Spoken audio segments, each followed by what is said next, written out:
त्या पुस्तकांच्या पानांमध्ये काय दडलेलं आहे.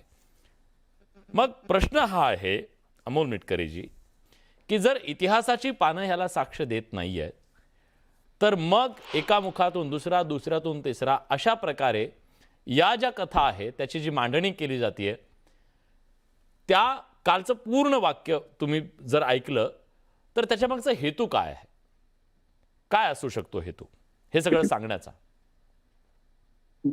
नागपूरमध्ये बागेश्वर धामचे धीरेंद्र शास्त्री कशा करता आले होते हे मुदोजी राजेंनी आताच आपल्या चॅनलवर सांगितलं.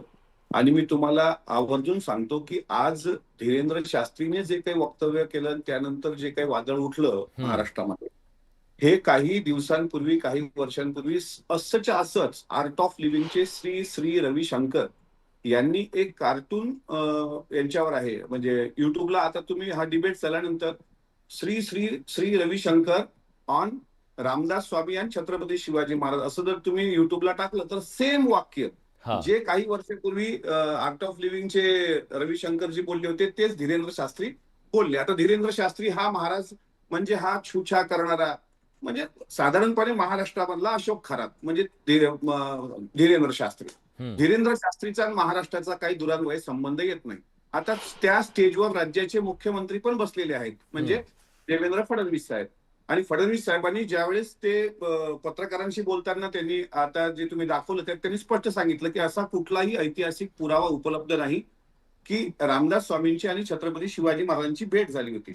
आता नीरज साळुंके सर बोलत असताना माझ्याकडे सेतू माधवराव पगडींचं शिवचरित्र एक अभ्यास असं पुस्तक आहे आणि हे तात्कालीन संदर्भ साधनाला धरून लिहिलं गेलेलं पुस्तक असल्यामुळं याच्यामध्ये शहाजीची प्रेरणा शिवाजीला होती असा सेतू माधवराव पगडी उल्लेख करतात. म्हणजे शहाजी राजांची प्रेरणा शिवाजी महाराजांना होती आपण म्हणूया, रामदासांनी त्याचा कार्यक्रम आखला होता वगैरे गोष्टी सांगतात, पण त्यांना काळीचाही आधार नाही. सेतू माधवराव पगडी सारख्या व्यक्तींनी हे जो काही दावा धीरेंद्र बाबांनी केलाय तो नाकारलेला आहे. तत्कालीन संदर्भ साधनामध्ये आता संस्कृत भाषेमध्ये ग्रंथ लिहिले गेले, मराठी भाषा, पर्शियन भाषा, दक्षिणी उर्दू, इंग्रजी, पोर्तुगीज, डच या सगळ्या भाषांमध्ये जे काही ग्रंथ तत्कालीन संदर्भ उपलब्ध आहेत त्यामध्ये रामदास स्वामी आणि शिवाजी महाराजांची भेट झाल्याचा उल्लेख नाही.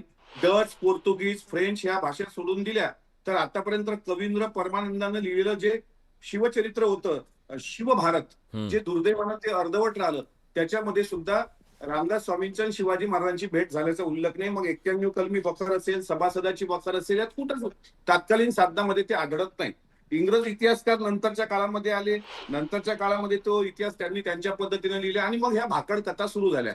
मुळामध्ये एक लक्षात घ्या, मी साधं सांगतो, तुम्ही जे आज प्रश्न विचारले धीरेंद्र बाबांनी माफी मागितली पाहिजे का, त्याच्यावर सुमोटो दाखल झाला पाहिजे असं इतिहास संशोधक म्हणतात, माफी मागितली पाहिजे. तर धीरेंद्र बाबा इतका उन्मत्त आणि इतका गर्विष्ठ आहे की तो माफी मागण्याचा काही प्रश्न येत नाही. आता त्याचा उल्लेख ज्यावेळेस राज्याच्या मुख्यमंत्र्यांनी साधू संत असं बोलतच असतात, तर साधू संतांच्या कुठल्या व्याख्येमध्ये धीरेंद्र बाबा बसतोय हे मला सांगितलं पाहिजे. साधू आणि संत देवा मग हल्लीचे आणि लुटारून भामटे गल्लो गल्लीचे असं म्हटलं जातं. आणि अशी भामटी लोक महाराष्ट्राच्या इतिहासावर जर महाराष्ट्रामध्ये बोलायला येत असतील, माझे दोनच प्रश्न तुमच्या चॅनलवर तुम्हाला स्पेसिफिक सांगतो की आजही निश्चयाचा महामेरू, बहुत जनासी आधारू, अखंड स्थितीचा निर्धारू, श्रीमंत योगी हे असं काव्य आपण अनेकदा शिवजयंतीमध्ये किंवा इतर कार्यक्रमांमध्ये ऐकतो. हे 13 समासाचं काव्य आहे. हे रामदास स्वामींनी लिहिलेलं काव्य आहे आणि हे राज्याभिषेकाच्या नंतर लिहिलेलं काव्य आहे. राज्याभिषेक 1674 झालेला आहे आणि या काव्यामध्ये तुमचे देशी वास्तव्य केले परंतु वर्तमान नाही घेतले, प्रसंग नसता लिहिले, क्षमा केली पाहिजे असं 13वा समास आहे जो गायला गेलेला नाही असं मी एका पुस्तकात वाचलेलं आहे. नंबर 1, जर समर्थ रामदास महाराजांचे जर गुरुच होते असं जर धीरेंद्र बाबा म्हणतो, तर मग मावळ्यांनी युद्ध करताना हातात तलवार घेऊन जय जय रघुवीर समर्थ म्हटलं असतं, हर हर महादेव कशाला म्हटलं असतं? कारण गुरुचा मंत्र घेतल्यानंतर शिष्य सांगतील ना आपल्याला उपदेश करायचा. म्हणजे हा बकवास बाबा येतो, तो सांगतो छत्रपती शिवाजी महाराज थकले होते, त्यांनी तो मुकुट काढला, तो रामदासांच्या पायावर ठेवला. मग रामदास स्वामी म्हणतात की आता मी सांगेत तसा राज्य कारभार करायचा. मग आता रामदास स्वामींचा जन्म कधीचा? 1608 सालचा. शिवाजी महाराजांचा जन्म कधीचा? 1630 सालचा. शिवरायांनी तोरणा कधी घेतला? 1645 ला. अफजल खानाला महाराजांनी कधी मारलं? 1659 ला. आग्र्याहून महाराज कधी निसटले? 1666 ला. राज्याभिषेक कधी झाला? 1674 ला. 1608 ला रामदास स्वामींचा जन्म.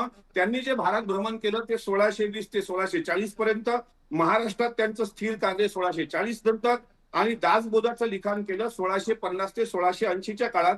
मग शिवाजी महाराजांनी 1645 ते 1670 मध्ये जर स्वराज्य उभारलं, मग इथे रामदास स्वामी तर भारत भ्रमणावर होते, मग ते कुठे भेटले, त्यांनी कुठं अनुग्रह दिला, ह्या अशा कपोल कल्पित भाकड कथा रचल्या जातात. मी ज्या जिल्ह्यामध्ये आहे तो जिल्हा अकोला. आमच्या इथं वारी हनुमान म्हणून एक तीर्थक्षेत्र आहे. तिथं सुद्धा लोक असं सांगतात की समर्थ रामदास स्वामींनी या हनुमान मंदिरात हनुमानजीची स्थापना केली, हनुमानाचं मंदिर उभारलं, पण कुठलाही पुरावा त्याला नाही. आणि अजूनही आमच्याकडे आख्यायिका आहे की ते मंदिर रामदास स्वामींनी उभारलं. ठीक आहे. मुळामध्ये चर्चेच्या विषयाचा गाभा सांगतो की धीरेंद्र शास्त्रीला बिलकुल अक्कल नाही आहे.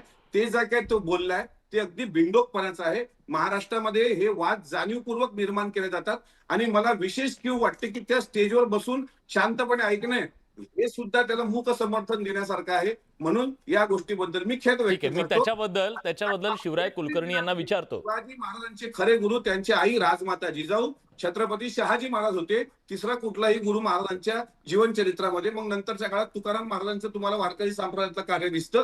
त्याच्या पलीकडे कोणी गुरु बिरु झालेला नाही. ठीक आहे.